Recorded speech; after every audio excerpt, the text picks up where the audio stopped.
Welcome to Starbound, where every star tells a story. Alien research has suggested that humans have major issues focusing and paying attention, unless we're presented with a challenge, that is. I loved reading this story and enjoyed the alien perspective on us, and I hope you all do too. Make sure you're also subscribed today, because if you're not, do it. It's totally free. But now, let's get into the story. From the Intergalactic Journal of Biology and Mechanics. The study of the human species has gone on for significantly less time than others, though during that time we have discovered oddities about the human race that are not present in any other species in the galaxy. It was originally thought that the human race possessed a cortical system, non-conducive to sustained attention. Research from both human and non-human scientists have determined that the average human attention span may only last for 25 minutes at a time, before falling away significantly. Employers with human employees are even encouraged to give the humans many breaks during a work-related period, or support a system that allows the humans to switch between tasks at a rate which keeps their attention and productivity. However, certain sources claim to have seen humans keep attention for expanded segments of time. This attention expands beyond the category of normal attention and is described as a state where the human does not process the passage of time outside distraction, sound, pain, or even emotion other than perhaps joy. Human athletes and creative minds have described this experience of advanced attention in slang terms as the zone. Relatively scholarly sources have examined this heightened attention as a slope on a graph between skill and challenge.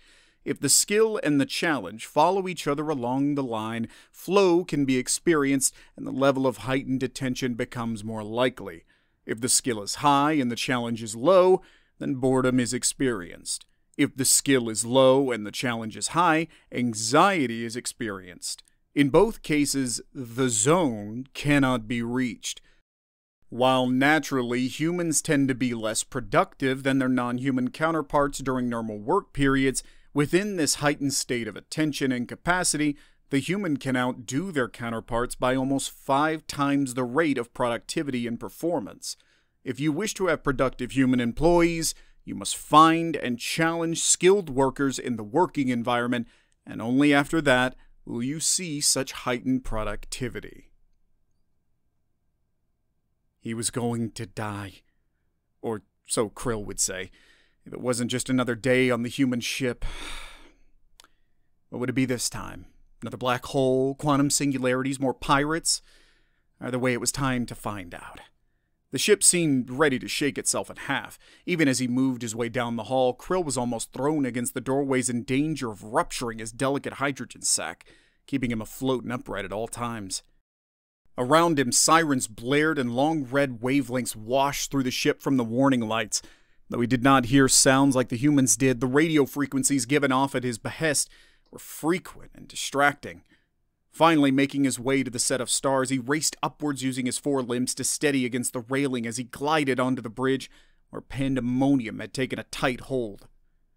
During his time with the humans, he had turned to using his limbs more and more, since when he was just floating, he could simply keep up with the speed of the humans, and he did not like the solution of the Marines to put a rope on him and drag him around, calling him a cabbage balloon. The much more frequent use of his limbs had steadily increased his muscle mass in the time he had been on the human ship. Chaos flowed around him in a confused wave as the human bridge crew attempted to regain control of the ship. The ship's hull cameras were being projected onto the far wall, giving a view of the asteroid field of unknown size, hidden as it were by a thick cloudy wall of space dust. The nebula was massive, many light years across, stretching out into infinity in towering arcs of darkened dust, backlit by an unseen star. Where the light reached, waves of short and long reflected wavelengths brought blue and red to his eyes. The ship rocked again as one of the outer propulsion units made contact with the rock. The deck around them bucked, sending Krill skidding across the floor. Those humans who had not had the foresight to strap themselves in ended up flat on the deck. The strength of the impact was enough to throw unfastened equipment from the far wall and hurl it halfway across the room. Those who didn't exactly react quickly enough cried out in pain as they were struck. Krill gripped tightly to the closest railing, using his 4 upper limbs to suspend himself safely in place before deflating his hydrogen sac to avoid rupturing. The weight on his lower extremities increased as his buoyancy decreased. Above the clatter of the ship's deck, he heard a clatter from behind, followed by a string of very creative curses. Curses? Ah, it's the captain, of course. Why wasn't he already on the bridge? A second later, the captain came stumbling onto the bridge, catching his prosthetic foot on the lip of the stairs, taking him painfully down to his other knee. "Shit!" he yelled, gritting his teeth as he limped back to his feet, rubbing his good and only knee. "Status report!" he bellowed, silencing the other humans with the power of his voice. In a show of deference to their most dominant male, the rest of the human crew grew silent. "Sir, the emissions from the nebula is playing havoc with our navigations equipment. We didn't see them until it was too late." The captain nodded, marching up to the command chair placed centrally in the bridge, where all stations were in full view of his eyes, and sat down, strapping himself in. "What do we have that will work?" From the other side, one of the females shook her head. "Radar? And I would only trust shortwave at this point. We cannot risk waiting for the ping to get back to us while we're inside this field." "That's no better than visual field at this point." The captain answered with a grunt. One of his hands flicked downwards and the command chair swiveled. 2 sets of joysticks clicked upwards from opposing armrests, while 2 foot pedals clicked into place under his feet. A visor rolled down from the headrest, hissing into place as it dropped over his face, giving him a partial view from one good eye. Crow quickly hauled himself along the floor. "Captain, this decision is unwise. Operating the ship manually in your condition is reckless." The look he received from the human then was unsettling enough to remind him that the captain was ranked as an A1 apex predator, and could have ripped him apart if he really wanted to. "What? Because I'm missing a leg and an eye? Need I remind you that outside of 30 feet binocular cues are almost useless? Besides, we have no other options, and no one else here is actually trained to pilot a ship anyway." Krill waited. "Excrement?" The captain's expression softened. "I'm sorry, Krill. I didn't mean to snap, but this is my only option, and I'll be damned if I'm letting anything happen to my crew." Krill gave an uncertain nod, but kept his mouth shut. The captain nodded and looked up, giving a thumbs up to one of his officers. "Time to go cyborg mode, Lieutenant. Run the manual program, the rest of you strap in and pray to whatever deity that we survive this." Krill scurried over to an auxiliary seat, glancing at the next passage over. "Cyborg? Manual program?" The human gave him a signature reckless grin. "You'll see." Of course the captain would say that. Heck. Up at the captain's chair, the man had removed his eye patch to reveal a metallic aperture where his empty socket had once been. Krill stared in shock. "The heck?" The captain grinned. Thought I'd give myself a few upgrades as compensation for losing an eye." A metallic snapped later, and the captain was wired directly into the ship. "What the heck?" "Yeah, of course. Why the heck not?" Humans. Why the heck was he even surprised? The lieutenant gave a thumbs up, and the captain nodded. "Hit it." Krill wasn't sure what he should have expected, but it surely wasn't the frantic drum line and roll of electric guitars that suddenly overtook the bridge. Suddenly, Krill started to feel blurry. The captain gave a loud shout, one that Krill now recognized as a human war cry. He wasn't sure if there was a true meaning behind it, but if he were to give a translation, he would say that it meant the human was telling the odds and statistics to go to hell, because humans didn't follow the proper rules of survival. In other words, he was challenging surmounting odds, and he was sure he would win.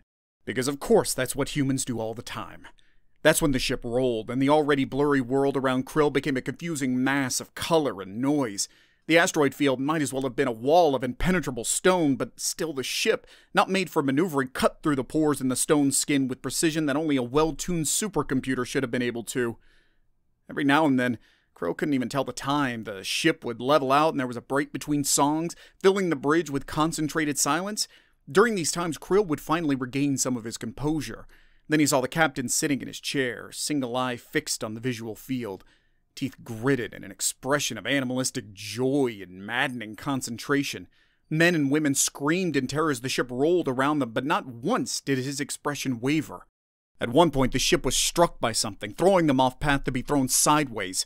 The crew was assaulted by flying debris from unbound equipment. The captain bled freely from the nose and gouge in his scalp.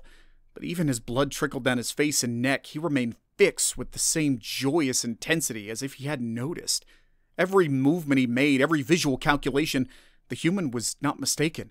No matter the noise, no matter the distraction. Krill wouldn't have believed it if he didn't see it.